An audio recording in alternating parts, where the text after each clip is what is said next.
Hi there! In this video, I will be guiding you on how to send money to your Kraken account using Cash App. So please listen carefully to each step that I will be explaining because I will describe everything clearly so you can follow along even if your screen looks different. So yeah, before starting, you have to make sure that you have the correct plan or version that supports this feature.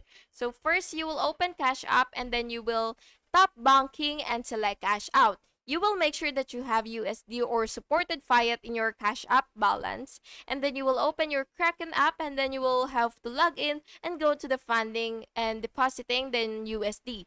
Then you will copy the Kraken deposit bank details, for example, the account number, routing number, and then you will go back to Cash App and then you will select send to bank and enter Kraken's bank details.